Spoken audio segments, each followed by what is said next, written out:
আসসালামু আলাইকুম। আশিস রেসিপিতে সকল দর্শককে স্বাগত জানাচ্ছি আরেকটি রেসিপি দেখার জন্য, আর তা হলো পিৎজা। ঘরে থাকা সামান্য কিছু উপকরণ দিয়ে এই পিৎজাটা বানিয়ে নিতে পারেন। বাচ্চাদের টিফিনে কিংবা বিকেলের নাস্তায় কিংবা মেহমান আপ্যায়নে খুব ঝটপট করে বানিয়ে নিতে পারেন এই পিৎজা। চলুন খুব সহজে কিভাবে ঝটপট করে পিৎজাটা তৈরি করেছি সেই রেসিপিটি একবার দেখে আসি।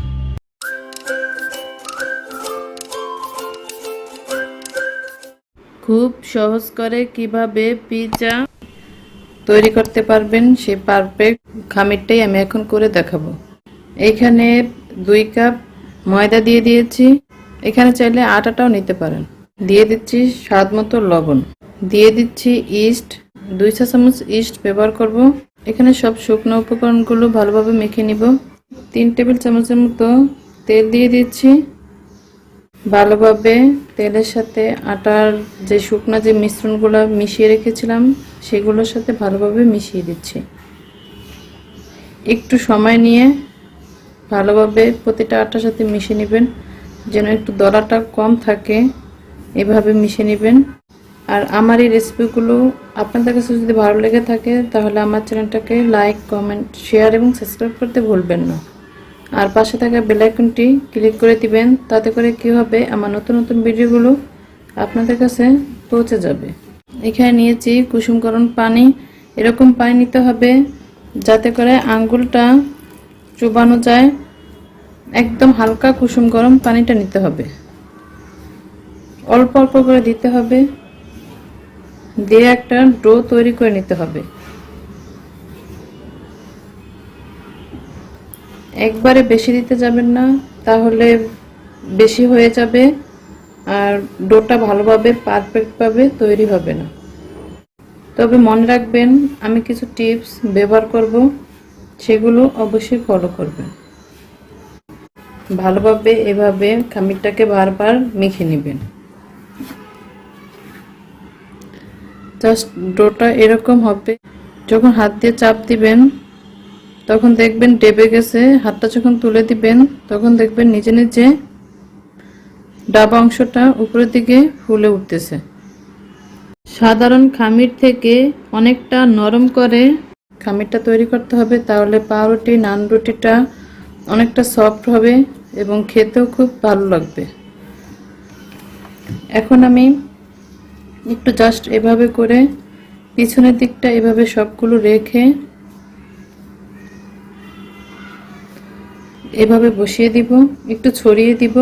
এটা যেহেতু উপর দিকে ফুলে উঠবে, যাতে ফুলতে সহায়তা হয়, খুব ভালোভাবে ফুলতে পারে, তাই একটু ছড়িয়ে দিচ্ছি। আমি হাতে হালকা একটু তেল দিয়ে উপরে লাগিয়ে নিচ্ছি যাতে ড্রাই না হয়ে যায়। চাইলে এখানে ঘি বা বাটারটাও দিতে পারেন। একটা ঢাকনা দিয়ে ঢেকে গরম জায়গায় রেখে দিবেন, তবে আধা ঘন্টার মধ্যেই অবশ্যই এটা পারফেক্টভাবে ফুলে উঠবে। আমি আধা ঘন্টা পর ফিরে এসেছি। ডোটা ফুলে ডাবল হয়ে গিয়েছে। আমি একটু হাত দিয়ে চেপে চেপে বাতাস বের করে নিচ্ছি। আর এইভাবে হাতে একটু হালকা তেল লাগিয়ে নিয়েছিলাম। আর এইভাবেই বনরুটি, পাউরুটি, নান রুটি এগুলোর খামির বানিয়ে নিতে পারেন। যদি নান রুটি বানাতে চান তাহলে নান রুটি কীভাবে বানাবেন তার একটা রেসিপি আমার ভিডিও আগেই দেওয়া ছিল আমার চ্যানেলে, চাইলে সেখান থেকে দেখে নিতে পারেন। আবার যদি বনরুটি বানাতে চান সেটাও কীভাবে বানাবেন তার রেসিপি আমার ভিডিওতে আগে দেওয়া আছে, চাইলে সেখান থেকে দেখে নিতে পারেন। আমি দুইটারই রেসিপি নিচের ডিসক্রিপশন লিঙ্কে দিয়ে রাখবো। আর আমি পানি দিয়েছি, পানির পরিবর্তে আপনারা দুধও ব্যবহার করতে পারেন। এখন আমি যে প্লেটটা বানাবো সেই প্লেটটা নিয়ে নিচ্ছি। আপনারা চাইলে খুব সহজেই যে আমরা রুটি বানাই রুটির কড়াইটার মধ্যে নিয়ে নিতে পারেন এবং বা ফ্রাই প্যানেও দিয়ে নিতে পারেন। তবে আমি এইভাবে বানাবো তাই এইভাবে একটা বাটি প্লেটে ছড়িয়ে দিচ্ছি। প্রথমে হাতের তেল দিইনি, এই জন্য উঠে যাচ্ছিল। এভাবে একটু হাতে তেল দিয়ে এভাবে ছড়িয়ে নেবেন। আর চাইলে যেভাবে আমরা রুটি বেলি ঠিক ওইভাবে বেলে একটু মোটা করে নিতে পারেন। তবে এভাবে আমি হাত দিয়ে ছড়িয়ে দিচ্ছি, যার যেরকম ভালো হয় ঠিক ওইভাবেই ছড়িয়ে দিবেন। আমি চারপাশটা একটু ফুলিয়ে ফুলিয়ে নিয়েছি হাত দিয়ে, জাস্ট এভাবে চেপে চেপে। এখন আমি মাঝখান দিয়ে একটু কাঁটা চামচ দিয়ে এভাবে ছিদ্র করে দিব। যাতে করে বাতাসটা বের হতে পারে। তবে উপরের রাউন্ডটা ছিদ্র করার কোনো দরকার নেই, ভিতরেরটা একটু ছিদ্র করে দিবেন। খুব ঝটপটভাবে এভাবে বানিয়ে নিজেরা খেতে পারেন, বাচ্চাদের দিতে পারেন এবং টিফিনও দিতে পারেন। আমার বাসায় ছিল টমেটো সস, আর আমি টমেটো সসটাই দিয়ে দিচ্ছি। তবে আমি দেখিয়ে দিব খুব সহজে কিভাবে বানানো যায় ঘরে থাকা সামান্য কিছু উপকরণ দিয়ে পিৎজা। এখন চারপাশটা এভাবে সরিয়ে দিচ্ছি টমেটো সসটা দিয়ে, আর হালকাভাবে এদিকে একটু সরিয়ে দিবেন যাতে কালারটা আসে এজন্য। এদিকে চাইলে তেলটাও ব্রাশ করে দিতে পারেন, একদম কাজ পর্যন্ত দিবেন না, একটু ফাঁকা রেখে রেখে দিবেন যাতে করে পুড়ে না যায়। এখানে আমি পিৎজা সসটা ব্যবহার করব না, কারণ আমার বাসায় যা আছে তাই দিয়ে আজকে আমি বানাবো খুব চটপট করে। দেখতে পাবেন খুব সহজে কীভাবে সুন্দরভাবে পিৎজাটা তৈরি করা যায়। এখন আমি এর মধ্যে দিয়ে দিব গ্রেট করা চিজ। চিজটা আমি বেশি পরিমাণে দিয়ে দিব, তবে আপনারা যে পরিমাণে চিজ খান সেই পরিমাণে দিবেন। এখন দিয়ে দিব, আমার কাছে ছিল ঘরে, আমি এটাকে মাংসের কিমা বা পুর বানিয়ে রাখি সবসময় ঘরে বাচ্চাদেরকে টিফিনে বানিয়ে দিতে, কিংবা ওদেরকে আমি এভাবে পিৎজা বানানোর জন্য এটা দিয়ে পিৎজা বানালে খুবই ভালো লাগে। এটাকে দিয়ে দিচ্ছি। আর যদি কিমাটা আমি কীভাবে বানিয়েছি বাসায় সেটা যদি আপনারা দেখতে চান, এই রেসিপি আমার চ্যানেলে আগে একটা দেওয়া আছে, চলো সেখান থেকে দেখে নিতে পারেন। লিঙ্কটা আমি নিচে ডিসক্রিপশন বক্সে দিয়ে রাখবো। আমি কিমাটা দিয়ে দিয়েছি, আর আমার ঘরে ছিল কিছু অলিভ, এগুলোকে একটু পাতলা করে কেটে নিয়েছি। এখন আমি এগুলোকে দিয়ে দিচ্ছি। চাইলে এটাকে স্কিপ করতে পারেন, এখানে চাইলে টমেটোটাও দিতে পারেন, ভিতরের অংশটা ফেলে উপরের অংশটাকে। এখন আমার বাসায় ছিল পেঁয়াজ, এখন আমি পেঁয়াজগুলোকে দিয়ে দিচ্ছি। পেঁয়াজ সবার বাসায় থাকে, এটা কম বেশি কেউ বলতে পারবে না যে কেউর বাসা থাকে না। আমি আমার মতো করে একটু ডেকোরেশন করে নিচ্ছি, আপনারা আপনাদের মতো করে ডেকোরেশন করে নেবেন। এখন এর উপরে আর বেশ খানিকটা আমি চিজ দিয়ে দিচ্ছি। এভাবে ঘরে যা থাকে তাই দিয়ে বানিয়ে নিতে পারেন। এভাবে কিমাটা বানিয়ে ডিপ ফ্রিজে অনেক মাস সংরক্ষণ করতে পারেন, যাতে ঝটপট করে যখনই খেতে ইচ্ছা করে তখনই বানিয়ে নেবেন। এখানে রুটি ভাজার যে কড়াই, সেই কড়াইটাকে আমি 5 মিনিট না 2-3 মিনিট ধরে আমি এটাকে একদম ফুল হিটে গরম করে নিয়েছি। এখন পিৎজার এই পাটিটা বসিয়ে দিচ্ছি। এরকম একটা ঢাকনা দিয়ে ঢেকে দিব চিজের কালারটা পরিবর্তন না হওয়া পর্যন্ত। আর চুলা জালটাকে একদম লোতেও রাখবো না, মিডিয়ামেও রাখবো না, লো টু মিডিয়ামের মাঝামাঝিতে রাখবো।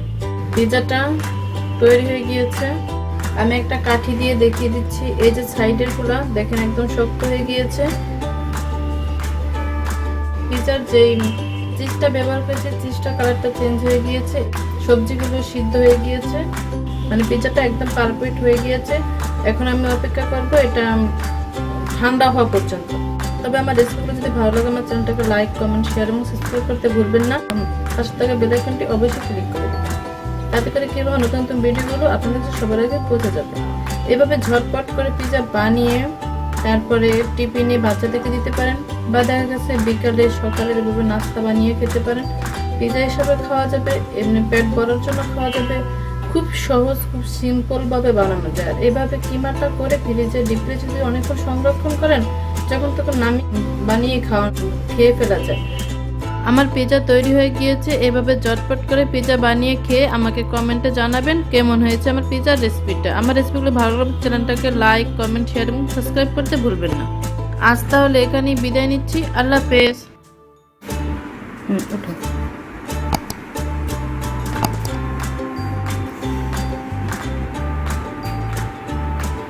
গরম